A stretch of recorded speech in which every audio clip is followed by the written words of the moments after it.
आज हम स्टार्ट करते हैं एनसीईआरटी क्लास 6 चैप्टर 1। ये हर उस स्टूडेंट के लिए है जो यूपीएससी की प्रिपरेशन कर रहा हो, यूपी पीसीएस की कर रहा हो, इवन कोई भी स्टेट पीसीएस की वो तैयारी कर रहा हो, उसके लिए बहुत हेल्पफुल होगी। इवन जो भी स्टूडेंट्स अभी स्कूलिंग में हैं, जो 6th क्लास में है, उनके लिए भी ये बहुत ज़्यादा हेल्पफुल होगी ये वीडियो। तो हम पूरी कोशिश करेंगे कि इसको बाइलिंगुअल रखा जाए। तो हम आप इसको स्टार्ट करते हैं। और चैप्टर का नेम है सौरमंडल में पृथ्वी। तो जैसे कि हम जानते हैं कि ये हमारा सौरमंडल है। हमारे सौरमंडल में मतलब सोलर सिस्टम में बहुत सारे प्लैनेट्स हैं। उनमें से जो कुछ नोन प्लैनेट है, 8 नोन प्लैनेट्स हैं ओनली। पहले 9 थे, बट अब क्या है, अब सिर्फ 8 प्लैनेट्स है। एक जो प्लैनेट जिसको हटाया गया है वो है प्लूटो, जिसको हम ड्वार्फ प्लैनेट में अब गिनते हैं। तो अब सिर्फ और सिर्फ हम अपने सोलर सिस्टम में 8 प्लैनेट्स को ही गिनते हैं। जैसे कि इसमें लिखा हुआ है कि सूर्यास्त के बाद आकाश में देखना कितना अच्छा लगता है। सूर्यास्त मतलब शाम के बाद आसमान में पहले 1 या 2 चमकते बिंदु ही दिखते हैं, लेकिन बाद में इनकी संख्या बढ़ जाती है। जैसे जैसे अंधेरा होता है वैसे ये संख्या बढ़ जाती है। 1-2 चमकते बिंदु से यहाँ पे इशारा किया जा रहा है स्टार्स की तरफ, तारों की तरफ। आप इनकी गणना नहीं कर सकते हैं। संपूर्ण आकाश छोटे चमकदार वस्तुओं से भरे जाता है, जिनमें से कुछ चमकीले होते हैं, कुछ धुंधले होते हैं।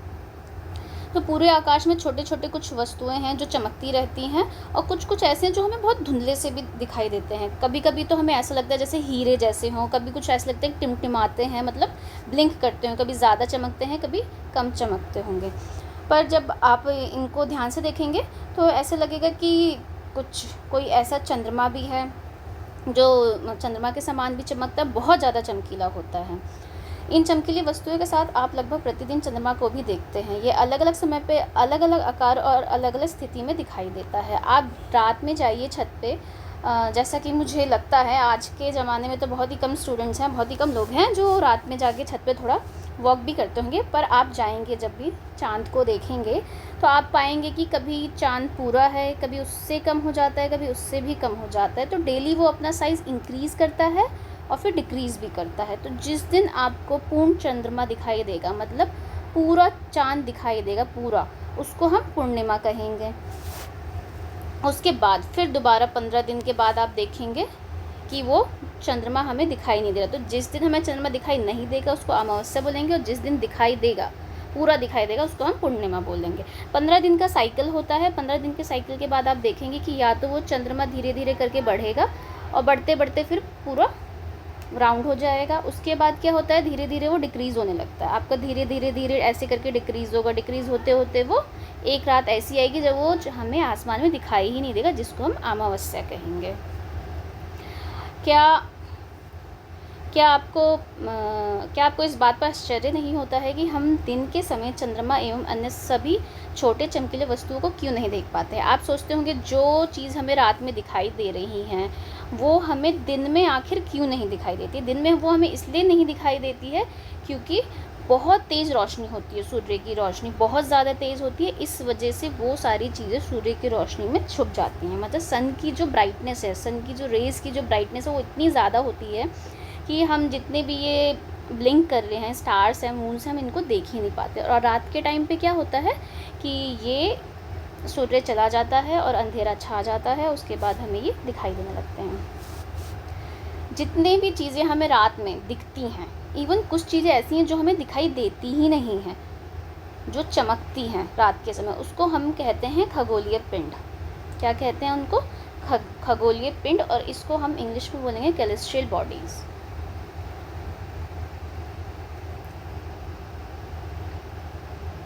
इसमें आपको एग्जाम्पल दिया हुआ है। क्या क्या है एग्जाम्पल में? सूर्य, चंद्रमा और सभी वस्तुएं जो रात के समय आसमान में चमकती है, उन्हें हम खगोलीय पिंड कहते हैं। ये बड़े आकार के होते हैं। अगर इनकी फीचर्स जाने तो क्या होता है, एक तो ये साइज़ में बड़े हो जाएंगे, दूसरा ये गर्म बहुत होते हैं, ये गैस से बने होते हैं, और इनके पास अपनी खुद की ऊष्मा, खुद का हीट और खुद का लाइट होता है, प्रकाश होता है। ऊष्मा मतलब हीट और प्रकाश मतलब लाइट होता है, जिसे वो बहुत बड़ी मात्रा में उत्सर्जित करते हैं। उत्सर्जित उत्सर्जित करने का मतलब बहुत बड़ी मात्रा में वो उसको निकालते हैं। और जो इस तरह के खगोलीय पिंड होते हैं उन्हें हम तारा कहते हैं, जिसमें से सबसे पास का सबसे बड़ा तारा जो है वो है सूर्य, जो कि सन है। तो हमने इसमें क्या देखा कि कैलेस्ट्रियल बॉडीज़ की क्या क्या खासियत होती है कि ये बिग साइज़ में है। सेकंड इज़ कि ये बहुत गर्म होते हैं, और ये फिर थर्ड है कि ये गैस से बने होते हैं, इसके पास इनका अपना हीट होता है, और इनके पास अपना खुद का लाइट होता है, और इन्हें हम कहते हैं स्टार्स, बोले तो तारा। और सबसे बड़ा सबसे पास में जो हमारे तारा है वो है ये सूर्य।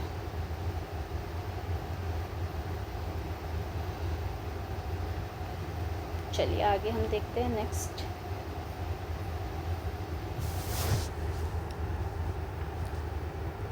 कि रात के समय चमकते हुए अनगिनत तारे सूर्य के समान ही होते हैं, लेकिन हमसे बहुत अधिक दूर होने के कारण हम लोग उनकी ऊष्मा और प्रकाश को महसूस नहीं करते तथा वे अत्यंत छोटे दिखाई पड़ते हैं। इसका कहने का ये मतलब है कि रात में बहुत सारी चीज़ें हमें जो दिखती हैं, आसमान में तारे हैं, पिंड हैं, बहुत सारे अलग अलग दिखते हैं, उन सबकी अपनी अपनी अपनी हीट होती है, अपना ऊष्मा और अपना प्रकाश होता है। जैसे कि हम सन का हीट महसूस करते हैं, वैसा हम स्टार का हीट महसूस नहीं करते, क्योंकि ये जो स्टार जो हमें दिख रहे हैं ये सन से भी बहुत ज़्यादा दूर है, इसीलिए इनकी हम हीट को महसूस नहीं कर पाते हैं। और ये हमसे बहुत ज़्यादा दूर है, इसलिए ये हमें छोटे दिखाई देते हैं, और सन हमें बहुत बड़ा दिखाई देता है। आपने अवश्य ध्यान दिया होगा कि कुछ ही दूरी से देखने पर सभी वस्तुएं छोटी दिखाई पड़ती हैं। अत्यधिक ऊंचाई पर उड़ रहा हवाई जहाज़ कितना छोटा दिखाई देता है।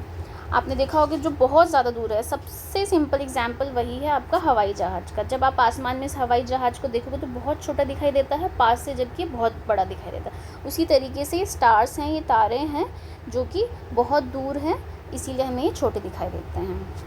रात्रि में आसमान की ओर देखते समय आप तारों के विभिन्न समूहों द्वारा बनाई गई विविध आकृतियों को देख सकते हैं। जैसे कि हम ये स्टार्स को देख रहे हैं, अलग अलग स्टार्स एक तरह का एक पैटर्न बनाते हैं, अलग अलग आकृति बनाते हैं। इसको हम नक्षत्र मंडल कहते हैं।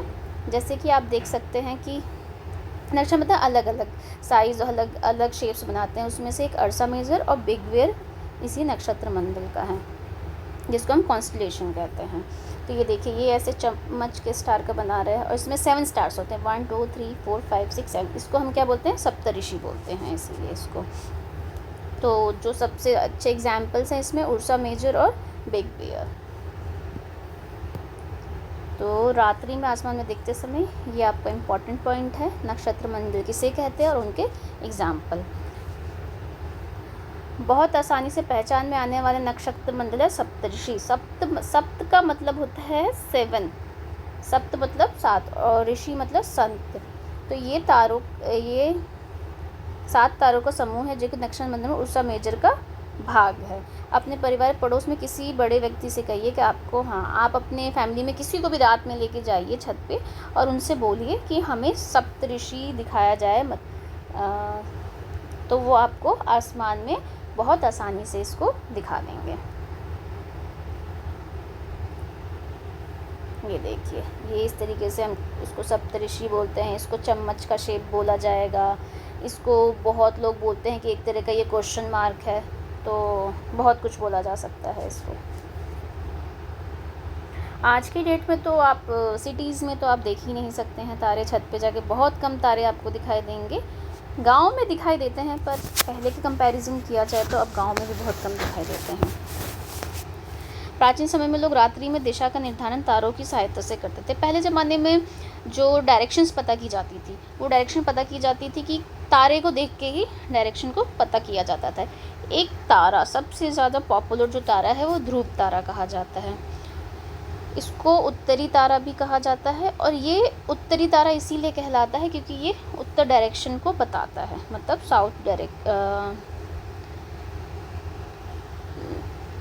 नॉर्थ डायरेक्शन को बताता है, इसीलिए इसको उत्तरी तारा कहा जाता है।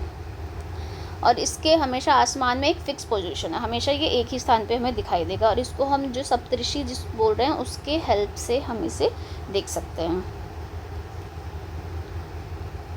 हमें क्या करना है, सप्तऋषि के जो जितने भी तारे हैं उनको एक काल्पनिक रेखा खींचनी, इमेजिनरी लाइन से उसको जोड़ेंगे और उसके एकदम सीधे में हम दिखाई देंगे तो देखेंगे तो हमें एक ध्रुव तारा दिखाई देगा।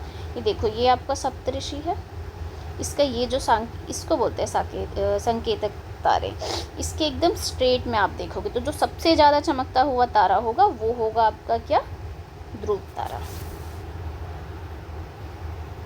ध्रुव तारा कौन सी डायरेक्शन बताता है, वो बताता है उत्तर डायरेक्शन, जो कि नॉर्थ डायरेक्शन कौन सा बताता है, ध्रुव तारा बताता है। सप्तऋषि कितने तारों से बनता है, 7 तारों से बनता है। ठीक है, अब हम आगे पढ़ते हैं। कुछ खगोलीय पिंडों में अपना प्रकाश और ऊष्मा नहीं होता है। कुछ ऐसे भी कैलेस्ट्रियल बॉडीज़ होती है जिनके पास अपना ना तो लाइट है ना ही हीट है, वे तारों के प्रकाश से प्रकाशित होते हैं। ऐसे पिंड ग्रह कहलाते हैं। जिनके पास ना अपना हीट है ना जिनके पास अपना लाइट है, इनको हम ग्रह कहते हैं। दैट मीन्स कि ये हमारे प्लैनेट्स हैं। प्लैनेट्स के पास अपना ना ही लाइट होता है ना ही अपना उनके पास उनका हीट होता है। ग्रह जिसको हम इंग्लिश में प्लैनेट कहते हैं और ग्रीक लैंग्वेज में से प्लैनेटाई कहा जाता है। प्लैनेटाई का अर्थ होता है परिभ्रमक, दैट मीन्स चारों ओर घूमने वाला। तो हम जिस प्लैनेट पे रहते हैं उसका नाम क्या है, पृथ्वी, दैट इज़ अर्थ। ये भी एक प्लैनेट है और इसका अपना प्रकाश और ऊष्मा सूर्य से प्राप्त करता है, जो कि पृथ्वी के सबसे नज़दीक का तारा। अर्थ के पास भी अपना हीट और लाइट है ही नहीं, दोनों नहीं है अर्थ के पास। तो अर्थ को जो हीट और लाइट मिलती है वो किससे मिल रही है, उसको मिलती है सन से। सन हीट और लाइट देता है, तभी हमारे अर्थ पे दिन और रात होते हैं, तभी हमारा अर्थ चमकता है। और अर्थ के सबसे नज़दीक का जो तारा है वो है सन। पृथ्वी को बहुत अधिक दूरी से, जैसे चंद्रमा से देखने पे चंद्रमा की तरह चमकती हुई प्रतीत होती है। जैसे मून से अगर हम देखेंगे या फिर स्पेस से देखा जाता है अर्थ को, तो अर्थ चमकती हुई दिखाई देती है। वो इसी वजह से चमकती हुई दिखाई देती है क्योंकि वो उसके पास हीट और लाइट जो है वो उसको सन से मिलता है। ये देखो, ये एक सोलर सिस्टम का इस बुक में फ़ोटो दिया हुआ है। आई एम ट्राइंग टू, इसको कैसे रोटेट किया जाएगा, कोई बात नहीं, आप इसको थोड़ा मैनेज करो और इसको ऐसे ही देखो। ये सन, देन सबसे नज़दीक में जो है वो है Mercury, Venus, then 3rd number पे हमारा अर्थ, देन मार्स, उसके बाद जुपिटर, उसके बाद Saturn and then this is Uranus. अब हम इसमें देखते हैं बुध के बारे में कि क्या है।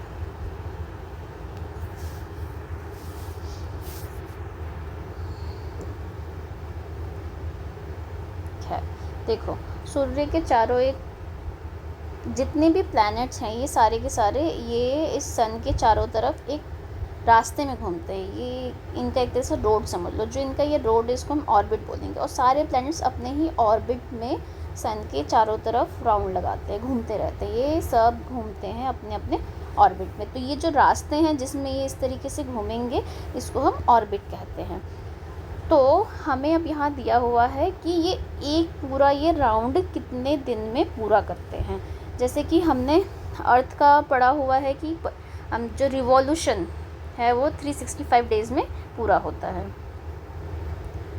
एक टर्म है कि अपने कक्ष पर घूमना, ये आपका अर्थ है। ये अर्थ अपनी ही जगह पे घूमता रहेगा, इसको बोलेंगे अपने कक्ष पर गोल गोल घूमना। और एक होता है कि ये हो गया आपका ऑर्बिट, ये सन है और ये अर्थ इसमें यहाँ ऐसे ऐसे घूम रहा है। जब वो अपनी ही जगह पे राउंड मारेगा, अगर आप एक ही पॉइंट पे पेन को रख के उसको गोल गोल घुमाएंगे तो उसको हम बोलेंगे रोटेशन, जिसको रोटेशन को हम बोलते हैं घूर्णन। और अगर वो पूरा एक राउंड इस तरीके से लगाएगा उसको हम परिक्रमण बोलेंगे।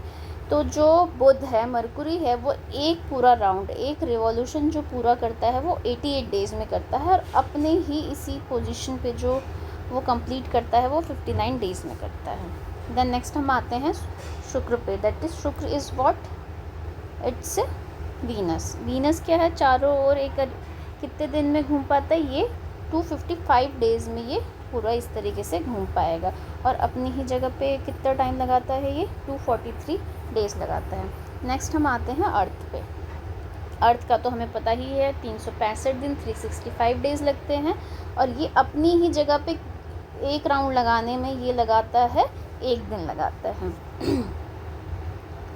अच्छा, उसके बाद हम आते हैं मंगल ग्रह पे, जिसको मार्स कहा जाता है। मंगल ग्रह के बारे में आपने बहुत सुना होगा, मंगल मिशन भी था, मार्स मिशन चल रहा था हमारा।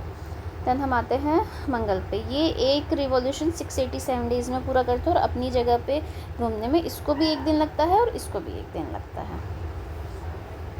देन है जुपिटर, जिसको बृहस्पति कहते हैं। ये सूर्य के चारों ओर घूमने में कितने दिन लगाते हैं? 11 साल और 11 महीने लगाता है। और इसको अपने ही जगह पे घूमने में कितने लगते हैं? 12 साल लगते हैं ना? नहीं, 11 साल 11 महीने तो पूरा एक रिवॉल्यूशन पूरा करने में लगता है, और अपने ही जगह घूमने में से 9 घंटे 56 मिनट लगते हैं। देन आता है हमारे पास क्या? शनि। शनि का रिवॉल्यूशन कितने दिन में पूरा होता है? ये है 29 साल में पूरा होता है। और कितने घंटे में ये अपनी ही जगह पे घूम पाता है? ये है 10 घंटे में। और पूरा घूमने में इसको कितने लग रहे हैं? 29 साल लग रहा है पूरा घूमने में। देन नेक्स्ट है यूरेनस। ये देखो, ये पूरा घूमने में कितना टाइम लगाता है? 84, और अपनी ही जगह पे घूमने में लगाएगा 17 घंटे 14 मिनट। उसके बाद है नेपच्यून। ये सूरज के चारों तरफ रिवॉल्यूशन करने में, परिक्रमण करने में कितने लगाता है? 164, और अपनी ही जगह पे घूमने में ये लगाता है 16 घंटे 7 मिनट। तो इस हमें क्या पता चला कि एक परिक्रमण सबसे कम समय में कौन पूरा कर रहा है? वो है यूरेनस, जो कि ये तो सबसे ज़्यादा साल में कर रहा है। यूरेनस आपका सबसे ज़्यादा वाला है, 84 ईयर्स का है। और सबसे कम किसका है देखते हैं।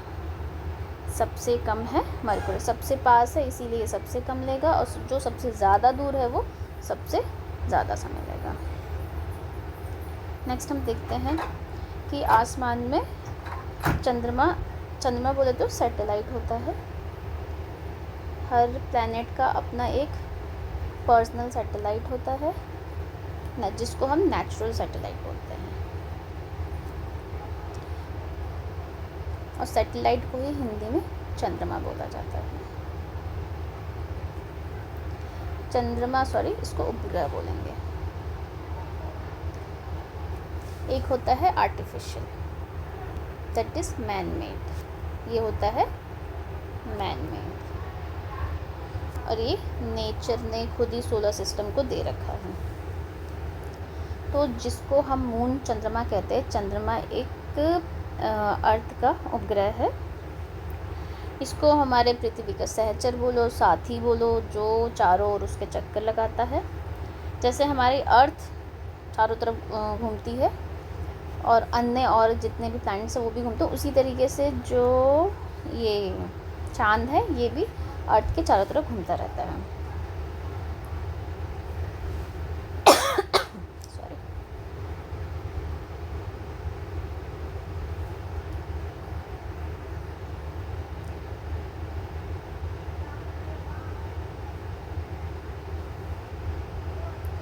अच्छा, जैसे अर्थ को सन से जैसे कि अर्थ को सन से हीट और लाइट मिलता है, इसी तरीके से जितने बाकी और प्लैनेट्स हैं उनको भी हीट और लाइट मिलती है, और सबके पास अपना कोई ना कोई एक नेचुरल सैटेलाइट भी है।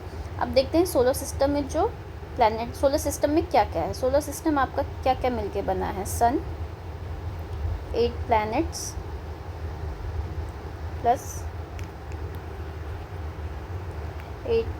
प्लस ये आपके सैटेलाइट, और खगोलीय पिंड जो कि कैलेस्ट्रियल बॉडी कहते हैं इसको।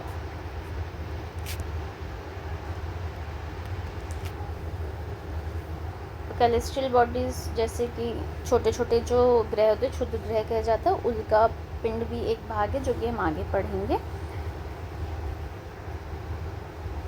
ये पूरा सोलर सिस्टम के पार्ट है, और इस सोलर सिस्टम का जो मुखिया, जो सबसे मेन मेंबर है, उसको हम सन बोलते हैं। चलो ये भी हम देख लेते हैं, क्या आप जानते हैं। इसमें है सोल बोला जाता है रोमन रोमन में सूर्य देवता को, और सौर शब्द का अर्थ है सूर्य से संबंधित, इसीलिए सूर्य के परिवार को सौर मंडल कहा जाता है। सौर का मतलब होता है सूरज, और सूरज का जो परिवार है इसीलिए उसका नाम सोलर सिस्टम रखा गया है।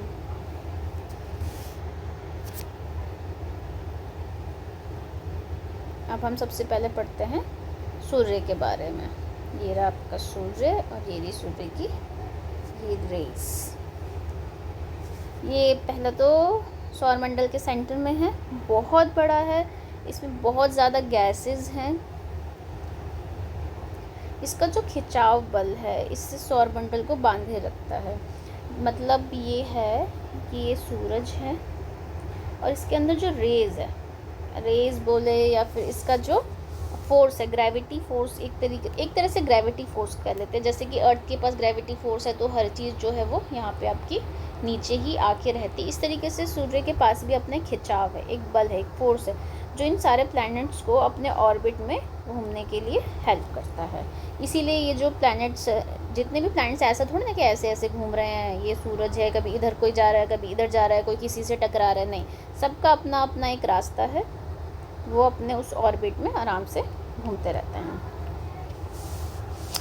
पूरे सौरमंडल में एक मात्र सूर्य ही है जो पूरे सौरमंडल को प्रकाश और ऊष्मा देता है। सिर्फ और सिर्फ सूरज ही है जो पूरे सोलर सिस्टम को हीट और लाइट देगा। अच्छा, आप सोचेंगे कि इतनी ज़्यादा हीट हम फील क्यों नहीं करते हैं? हम इसकी इतनी हीट इसलिए नहीं फील करते हैं क्योंकि ये वैसे तो हमसे सबसे नज़दीक है, लेकिन सबसे नज़दीक होने के बावजूद भी ये हमसे सबसे दूर है। मतलब पृथ्वी और जो सन की जो दूरी है वो है 15 करोड़ किलोमीटर। 15 करोड़ किलोमीटर सबसे नियरेस्ट, जो अर्थ के सबसे नियरेस्ट होगा, या फिर पूरे सोलर सिस्टम में सबसे नियरेस्ट जो है वो सन ही है, इकलौता स्टार जो सबसे पास में है। सबसे पास 15 करोड़ किलोमीटर बहुत ज़्यादा डिस्टेंस होता है। बहुत ज़्यादा डिस्टेंस होने की वजह से ही इसकी हमें हीट इतनी ज़्यादा महसूस नहीं होती। पर जिस हिसाब से अभी गर्मी हो रही है, मुझे लगता है कि या तो सूरज देवता बहुत ज़्यादा ही हीट अब क्रिएट करने लग गए हैं, या हमारे इस 15 करोड़ किलोमीटर से भी कम हो गए, या इतनी ज़्यादा हीट होने लग गई है। खैर, इसमें सूरज और धरती किसी की गलती नहीं है, गलती हमारे मानव जाति की है, जिसने बहुत ज़्यादा पॉल्यूशन क्रिएट करके पेड़ पौधों को काट के इसका हीट बढ़ा दिया। खैर, अब हम आगे बढ़ते हैं। अब हम पढ़ते हैं प्लैनेट्स के बारे में, ग्रह के बारे में। तो हमारे सौरमंडल में कितने ग्रह हैं? 8 ग्रह हैं। सूर्य से दूरी का नज़र वे है बुध, शुक्र, पृथ्वी, मंगल, बृहस्पति, शनि, यूरेनस और नेपच्यून। इनको याद करने का एक जो शॉर्ट ट्रिक दिया हुआ है ये है, my very efficient mother just show us nuts. हमने ऐसे याद किया था, my very educated mother just show us 9 planets, जिस समय पे प्लूटो भी था। तो एम से मरकुरी, वी से वीनस, ई से अर्थ, एम से then again Mars, Jupiter, Saturn, Uranus, and this is what? Neptune. अच्छा, अब मैंने आपको ये बता दिया था कि अपनी कक्षा में घूमते हैं सौरमंडल के सभी 8 ग्रह एक निश्चित पथ पर सूर्य का चक्कर लगाते हैं। ये रास्ते दीर्घवृत्ताकार में फैले हुए हैं और ये कक्षा कहलाते हैं। बुध सूर्य के सबसे नज़दीक है। कक्षा बोले तो हमने अभी पढ़ा था ऑर्बिट कि ये सब अपने एक निश्चित पथ पर, मतलब निश्चित एक इनका पर्टिकुलर एक रास्ता होता है, उसी रास्ते पे, उसी रोड पे वो अपना चलते रहते हैं। और दीर्घवृत्ताकार में फैला हुआ है, दैट मीन्स दीर्घवृत्ताकार, दिस इज द शेप जिसको दीर्घवृत्ताकार कहते हैं, और इसी को कक्ष और इसी को ऑर्बिट कहा जाता है। तो सबसे नज़दीक में कौन है? बुध है, और ये अपनी ही कक्षा में सूर्य के चारों ओर एक चक्कर लगाने में इसको 88 डेज लगते हैं। एक फैक्ट है जिसको आपको याद रखना है कि शुक्र को पृथ्वी का जुड़वा ग्रह कहा जाता है, ट्विन प्लैनेट कहा जाता है, क्योंकि इसका जो शेप और जो साइज़ है एकदम अर्थ जैसा ही है। तो ये क्वेश्चन आ जाता है 1 वर्ड में, स्टेट PCS वगैरह में आ जाता है, और बच्चों के एग्जाम्स में तो 6th क्लास में जो भी पढ़ रहे हैं उनको तो फिलअप्स में ये क्वेश्चन ज़रूर मिल जाएगा, या फिर एक लाइन में भी 1 मार्क्स में मिल सकता है कि हाँ, शुक्र को जुड़वा ग्रह क्यों कहा जाता है। दैट मीन्स कि वीनस को क्यों कहा जाता है ट्विन प्लैनेट? क्योंकि इसका जो शेप और साइज़ है वो एकदम अर्थ जैसा है। हाँ, तो अब देखा, मैंने बताया था ना प्लूटो के बारे में। प्लूटो भी एक ग्रह माना जाता था, परंतु अंतर्राष्ट्रीय खगोलीय संगठन ने अपनी बैठक में 2006 में ये निर्णय लिया कि इसको देखो, एक तो प्लूटो और ये सब बौने ग्रह कहलाएंगे, जिसको हम ड्वार्फ प्लैनेट कहते हैं। ये बहुत ज़्यादा छोटा साइज़ में था, इसीलिए इसको भी ड्वार्फ प्लैनेट की कैटेगरी में ही डाल दिया गया। तो ड्वार्फ प्लैनेट की बौने ग्रह की अगर आपसे एग्जांपल पूछा जाए तो 2003 UB313 सीरस नाम है, और ये कब हटा है? 2006 में हटा है प्लूटो। इतनी स्पीड होने के बावजूद जो सन रेज होती है उसको अर्थ तक आने में कितना टाइम लगता है? 8 मिनट्स लगते हैं। Okay, this is also type fact जिसको आपको याद रखना पड़ेगा।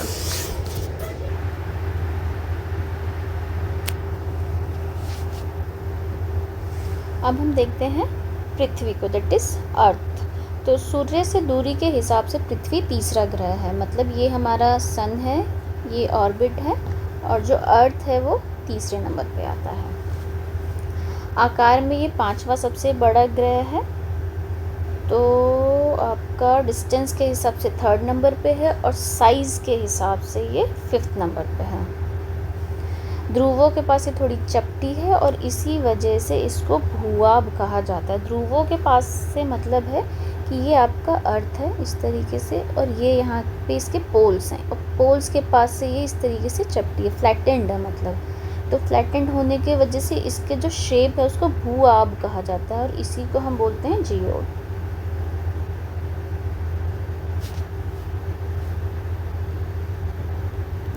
This spelling is wrong. ठीक है, भूआब का क्या अर्थ होता है? पृथ्वी के समान आकार, ये यहाँ पे और यहाँ पे, इन दोनों एंड्स को हम पोल्स कहते हैं। ये नॉर्थ पोल है, और ये वाला जो है वो है साउथ पोल। जीवन के लिए अनुकूल परिस्थितियाँ संभवतः केवल पृथ्वी पर ही पाई जाती हैं। पृथ्वी पर ना तो अधिक गर्म है, ना ही अधिक ठंडी है। यहाँ का पानी, वायु उपस्थित है जो हमारे जीवन के लिए आवश्यक है। एक लाइफ जीने के लिए हमें जो चाहिए, पानी भी अर्थ पे है, एयर भी अर्थ पे, और यहाँ का जो वेदर और क्लाइमेट है वो ना तो ज़्यादा गर्म है और ना ही ज़्यादा ठंडा है। इसीलिए पूरे सोलर सिस्टम में सिर्फ अर्थ ही ऐसा है जिस पे हम रह सकते हैं। और तो देखो, हमने जो एयर की बात की, वायु में क्या कौन कौन से गैसेस हैं? ऑक्सीजन मौजूद है, और हमें सांस लेने के लिए, ब्रीदिंग के लिए, रेस्पिरेशन के लिए सबसे ज़्यादा एसेंशियल कौन सा है? ऑक्सीजन है। इसी वजह से पृथ्वी को सौरमंडल का सबसे अद्भुत ग्रह कहा जाता है। सबसे अद्भुत ग्रह इसलिए कह सकते हैं क्योंकि पूरे सौरमंडल में सिर्फ एक अर्थ ही है जिसपे सर्वाइवल पॉसिबल है। अद्भुत बोले तो यूनिक। अंतरिक्ष से देखने पर पृथ्वी नीले रंग का दिखाई देता है। जब भी स्पेस से अर्थ को देखा जाएगा तो ब्लू कलर का दिखाई देता है। ब्लू कलर का क्यों दिखाई देता है? क्योंकि इसका जो 2/3 पार्ट है अर्थ का, वो पूरा किससे ढका हुआ है? 2/3 पार्ट जो है वो वाटर से ढका हुआ है। ठीक, सपोज हम अर्थ को अगर 3 इक्वल पार्ट्स में डिवाइड करते हैं लाइक दिस, ठीक, तो इसका 2/3 पार्ट, दैट मीन्स कि ये और ये पार्ट ये पानी से ढका हुआ है। तो अगर इतना पार्ट पानी से ढका हुआ होगा तो वो फिर स्पेस से हमें ब्लू ही दिखाई देगा। इसी वजह से इसको हम ब्लू प्लैनेट भी कहते हैं। That is what we call नीला ग्रह। अच्छा, चंद्रमा पे भी ह्यूमंस जा चुके हैं, मून पे। तो सबसे पहला ह्यूमन जो मून पे, चंद्रमा पे गया था, जिसने चंद्रमा के सतह पे कदम रखा था, वो थे नील आर्मस्ट्रॉन्ग, और जो गए थे 20 जुलाई 1969 को। तो ये भी बहुत इम्पोर्टेंट फैक्ट है आपका, पीटी फैक्ट कह लो, प्रीलिम्स में आने वाला, पीसीएस के पेपर में आने वाला, इवन बच्चों के लिए 1 मार्क के क्वेश्चन में आएगा, या फिलिप्स में भी आ सकता है, और आपका एमसीक्यू के फॉर्म में भी आ सकता है ये। नेक्स्ट हम देखते हैं चंद्रमा, दैट इज मून।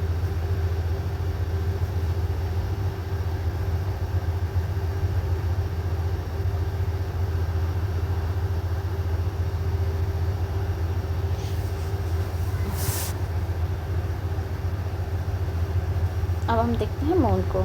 हमारे पृथ्वी के पास केवल एक ही उपग्रह है। एक ही उपग्रह मतलब एक ही सैटेलाइट है जो कि नेचुरल सैटेलाइट है, वो है मून। इसका व्यास पृथ्वी के व्यास का केवल 1/4 है। व्यास का मतलब होता है diameter. Let me tell you, आप लोग व्यास से नहीं समझोगे, चाहे हिंदी मीडियम हो चाहे इंग्लिश मीडियम हो, डायमीटर आपके लिए समझना बहुत इजी होगा।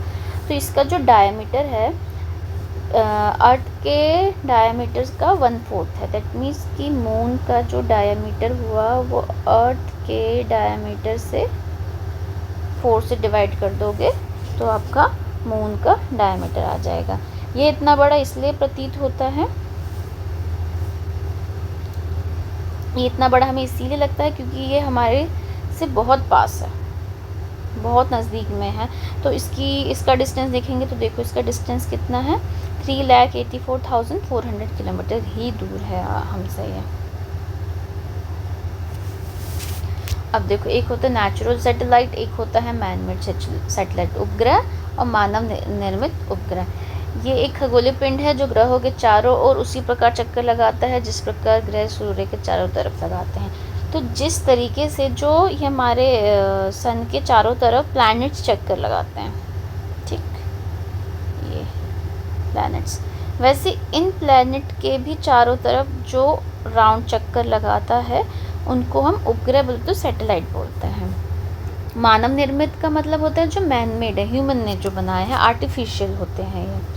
इनको साइंटिस्ट बनाते हैं जिसका उपयोग ब्रह्मांड के बारे में जानकारी प्राप्त करने में पृथ्वी पर संचार माध्यम के लिए किया जाता है। ये क्या करते हैं, सोलर सिस्टम के बारे में जो सैटेलाइट्स रखे जाते हैं, छोड़े जाते हैं, सोलर सिस्टम के बारे में हमें और नॉलेज देते हैं। दूसरा, इनका काम बहुत सारे काम के लिए यूज़ किया जाता है, कि कम्युनिकेशन के लिए, ट्रांसमिशन के लिए यूज़ किया जाता है। देन इसका यूज़ वेदर फॉरकास्ट के लिए भी यूज़ किया जाता है। और इन सबको कैसे, सैटेलाइट्स कैसे जाएंगे इसमें इसको रॉकेट से वहाँ पे स्पेस में छोड़ा जाता है। देखो अंतरिक्ष में आपके जो इंडियन सैटेलाइट्स है वो कौन कौन से, इनसेट, IRS, एडुसेट, ये बहुत इम्पॉर्टेंट है। इसके एग्जाम्पल पूछे जाते हैं, या फिर ये भी पूछा जा सकता है कि इनमें से इंडिया का कौन कौन सा है। तो ये 3 आपको एग्जाम्पल याद रखना है। नेचुरल अगर बात की जाएगी, अर्थ का नेचुरल कौन सा है, तो मून है। इसी तरीके से हर प्लैनेट के पास अपना एक ना कोई सैटेलाइट होता ही है। अच्छा, जिस तरीके से सन के चारों तरफ प्लैनेट्स घूमते हैं उसी तरीके से अर्थ के भी चारों तरफ सैटेलाइट्स घूमेंगे, ठीक है। तो यहाँ पे हमें बताया है कि चंद्रमा पृथ्वी का एक चक्कर 27 दिन में पूरा कर पाता है। तो जब मून अर्थ के चारों तरफ घूमेगा तो उसका वो एक राउंड जो पूरा हो पाएगा वो हो पाएगा 27 डेज़ में। 27 डेज़ में वो पूरा राउंड भी लगा पाएगा, और दूसरा है पूरा राउंड लगाने में भी उसको 27 डेज़ ही लगते हैं, और अपने ही एक्सिस पे घूमने में भी उसको 27 डेज़ लगते हैं। इसी वजह से जो चंद्रमा है हम उसका सिर्फ एक ही हिस्सा देख पाते हैं। जब वो इधर है तो हम सिर्फ उसका ये वाला हिस्सा देख पाएंगे, इधर होगा तब उसका ये वाला हिस्सा देख पाएंगे, इधर होगा तब हम उसका ये वाला हिस्सा देख पाएंगे। पृथ्वी से हमें चंद्रमा का केवल एक ही भाग दिखाई पड़ता है क्योंकि वह अपने अक्ष पर भी घूमता है। चंद्रमा की परिस्थितियाँ जीवन के लिए अनुकूल नहीं है। इसके सतह पर पर्वत, मैदान, गड्ढे हैं जो चंद्रमा के सतह पर छाया बनाते हैं। पूर्णिमा के दिन चंद्रमा पर इनकी छाया को देखा जा सकता है। तो जैसे हमने बोला कि हम अर्थ पे तो रह सकते हैं बट मून पे हम नहीं रह सकते। मून पे क्यों नहीं रह सकते? क्योंकि इसके जो सरफेस पे हैं पर्वत, मैदान, गड्ढे हैं, इस वजह से यहाँ पे नहीं रहा जा सकता। यहाँ पे जीवन के लिए ना वायु है ना पानी है, इसलिए हम यहाँ नहीं रह सकते हैं। वो बोलते हैं ना चांद में दाग है, वो चांद में दाग नहीं है, असल में वो चांद के सतह पे ये जो गड्ढे हैं उनकी वजह से छाया बनते हैं, इस वजह से हमें लगता है कि चांद में दाग है। और पूर्णिमा जब जिस भी दिन पूरा चंद्रमा निकलेगा, आप ध्यान देना कि आपको थोड़े बहुत उस पर इस तरीके से दाग दिखाई ज़रूर देंगे। अच्छा, नेक्स्ट हम आते हैं अब क्षुद्र ग्रह पे। क्षुद्र ग्रह हमारे क्या होते हैं, मतलब जो छोटे ड्वार्फ प्लैनेट होते हैं उनको हम क्षुद्र ग्रह कहते हैं। Dwarf planet. सोलर सिस्टम में स्टार्स, प्लैनेट और सैटेलाइट्स, इनके अलावा भी और भी बहुत छोटी छोटी चीज़ें होती हैं जो सूर्य के चारों तरफ इस तरीके से चक्कर लगा रखी होती हैं। इनको हम ड्वार्फ प्लैनेट कहते हैं। सॉरी, क्षुद्र ग्रह जो ड्वार्फ प्लैनेट नहीं है, ये हमारे एस्टेरॉइड्स हैं। I got confused. हाँ, तो जो एस्टेरॉइड्स हैं वो किन दो प्लैनेट्स के ऑर्बिट में मूव करते हैं? तो एक है आपका मंगल, सॉरी फॉर दिस, मंगल और बृहस्पति के ऑर्बिट के बीच में करते हैं। तो किस किस के बीच में करते हैं? ये हो गया आपका मंगल और ये हो गया आपका बृहस्पति, बोल तो जुपिटर। मार्स और जुपिटर, ये रहा मार्स और ये रहा जुपिटर। तो इनके बीच में जो होंगे वो एस्टेरॉइड्स होंगे, जो छोटे छोटे से आपके बहुत सारी चीज़ें जो छोटी छोटी सी इसके चारों तरफ घूमेंगी वो एस्टेरॉइड्स कहलाएंगी। उसी तरीके से नेक्स्ट आता है, नेक्स्ट है आपका मीटियोरॉइड्स।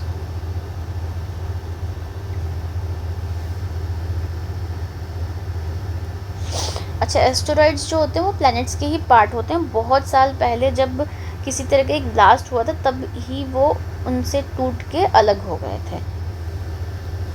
यहाँ पे लिखा भी है, क्षुद्र ग्रह के वे भाग होते हैं जो कि बहुत वर्ष पहले विस्फोट के बाद ग्रह से टूटकर अलग हो गए थे। नेक्स्ट हम आते हैं मीटियोरॉइड्स पे। सूरज के चारों तरफ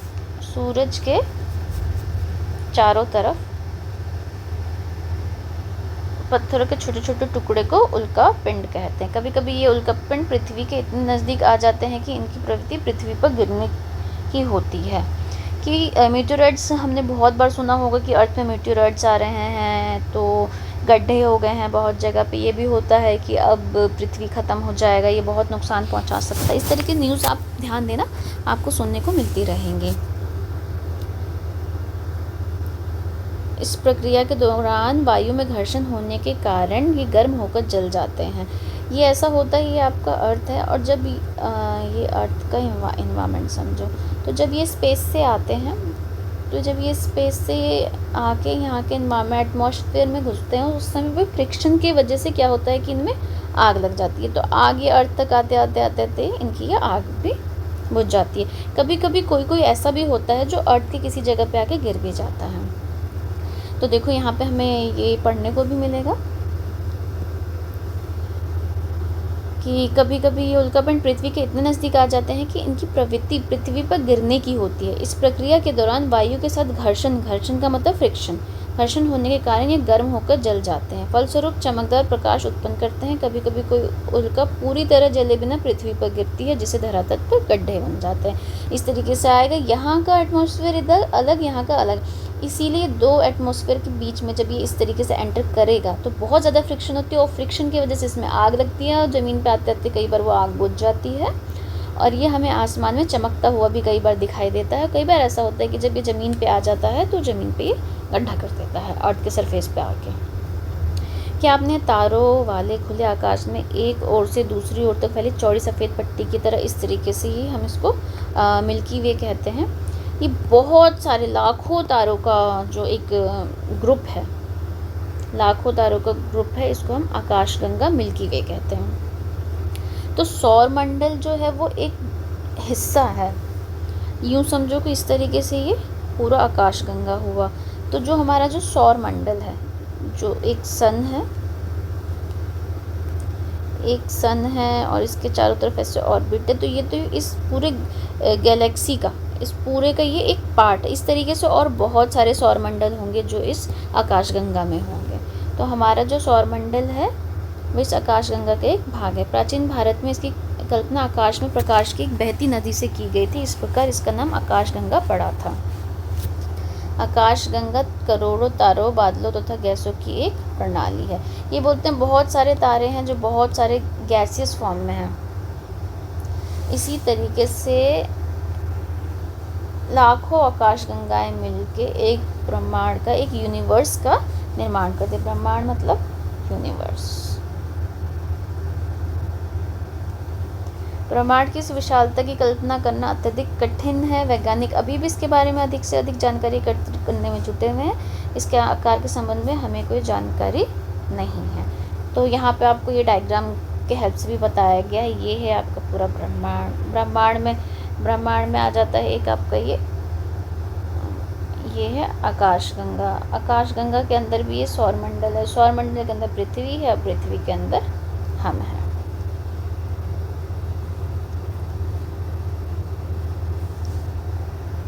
इस तरीके से हमारा ये चैप्टर पूरा एंड होता है।